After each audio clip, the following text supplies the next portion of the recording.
చూస్తున్నాం.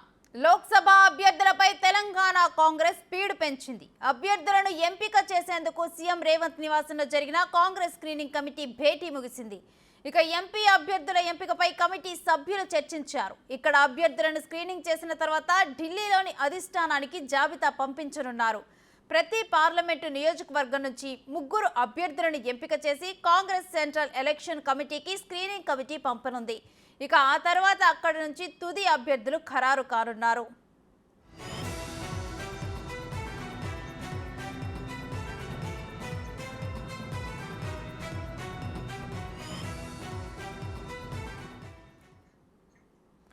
ఇక ఎంపీ అభ్యర్థుల విషయంలో కాంగ్రెస్ స్క్రీనింగ్ కమిటీ భేటీ ముగిసింది. ఇక ఇదే అంశానికి సంబంధించి మరింత సమాచారం మా ప్రతినిధి రామ్ ప్రసాద్ అందిస్తారు. రామ్ ప్రసాద్, అభ్యర్థుల ఖరారు మీద డీటెయిల్స్ ఏంటి? రైట్ రేణుశ్రీ, కొద్దిసేపటి క్రితమే రేవంత్ రెడ్డి నివాసంలో రానున్న లోక్సభ ఎన్నికలకు సంబంధించి అభ్యర్థుల ఎంపిక ప్రక్రియలో భాగంగా నిర్వహించినటువంటి స్క్రీనింగ్ కమిటీ సమావేశం అయితే పూర్తవడం జరిగింది. మనం ముఖ్యంగా చూసుకుంటే తెలంగాణ రాష్ట్ర వ్యాప్తంగా 17 పార్లమెంటు స్థానాలు ఉండగా 17 పార్లమెంటు స్థానాలకు సంబంధించి ఇటు టీపీసీసీ నుంచి దరఖాస్తులు ఆహ్వానించిన నేపథ్యంలో 17 పార్లమెంటు స్థానాలకు గాను 314 మంది అభ్యర్థులు అయితే దరఖాస్తు చేసుకోవడం జరిగింది.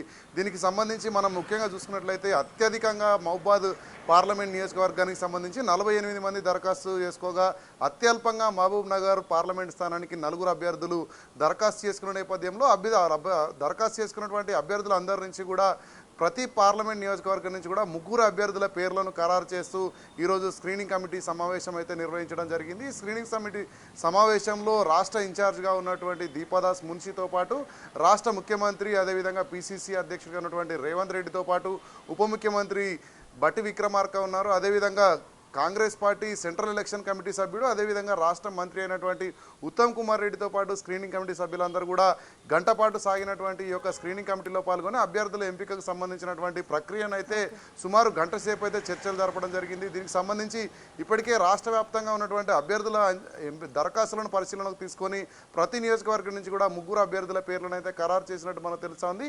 ఈ యొక్క అభ్యర్థుల పేర్లు ఏదైతే డీటెయిల్స్ ఉన్నాయో వీటన్నిటిని కూడా ఢిల్లీలో ఉన్నటువంటి కాంగ్రెస్ సెంట్రల్ ఎలక్షన్ కమిటీకి అయితే పంపనున్నారు.